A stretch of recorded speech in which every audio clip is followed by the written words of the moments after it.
ሄሎ። አቤት፣ ማን ልበል? ዶክተር አመላላሽ ሰላም ነው? የማን አባ ነው አመላላሽ? አንተ ዶክተር አስመላሽ ነኝ። ማን ነህ? አላወቀኝም እንዴ? አስታጥቄ ነኝ። ምንቄ? አስታጥቄ የረሳኝ እንዴ? እንደውም ባለፈው ጆሮዬን አሞኝ መጥቼ የሽንት ምርመራ ያዘዝክልኝ። የመድኃኒዓለም ያለ አንተ እኔ ነኝ ጆሮህን አሞ የሽንት ምርመራ የማዘልህ? እሱ ይገርምሃል እንዴ? ጭራሽ ውጤቱን እኮ አይተህ እርግዝና ሊሆን ይችላል ጆሮውን የደፈነው አስወርደው ሁሉ ብለኸኛል እኮ። አስወርደው? ኧረ በፈጠረ የሰው ስም አታጥፋ። የሰው ስም አታጥፋ ምናምን ትላለህ እንዴ? ጆሮዬን አጥፍተህ። ጆሮ ምን ሆነ ሰውዬ? ይኸው እየሰማኸኝ አይደል እንዴ? እና ዛሬ እኮ ሰኞ ነው፣ ቅዳሜና እሑድ ነው የሚዘጋው። የአንተ ጆሮ የመንግስት መስሪያ ቤት ነው እንዴ? ቅዳሜና እሑድ ብቻ የሚዘጋው? ልትከራከሪ ነው እንዴ? ጭራሽ እኔን የማውቀው በሽታዬን አንተ።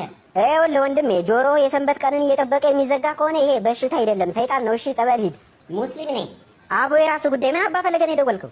ተሳደባለህ እንዴ? ጭራሽ ቆይ የጆሮ ነው የበረሮ መድኃኒት ነው የሰጠኝ። ጆሮ እንደፈነው እያልኩህ እኮ ነው። አንተ ሰውዬ አይምሮህም ነው እንዴ የተደፈነው? አይገባህም? ሰው ተሳስተሃል። ወይኔ አስታጥቄ። ቆይ አንተ ሰውዬ ቅመህ ነው እንዲያከምከኝ? ምንድን ነው የምቀመው? ስኳር ልበልህ? አንተ በና እንደዚህ ጉድ ትሰራኛለህ? ቆይ ምን የርቀት ነው እንዴ የተማርከው? እኔ አሁን ወሬ አልፈልግም፣ ተጎድቻለሁ። ካሳ ነው የምፈልገው። ካሳ ያስፈልገኛል። ኧረ ተው እና ምን ችግር አለው? ስልኩን ልስጥሃ። የማንን? የካሳን ነዋ። ኧረ ሙድ መያዝ ነግሬሃለሁ። ከዚህ በኋላ በዚህ ስልክ ብትደውል መለቶል ምን ሆናለሁ? ያው አላነሳም ልልህ ነው። እና ግን ዶክተር ቤተሰብ ሰላም ነዋ?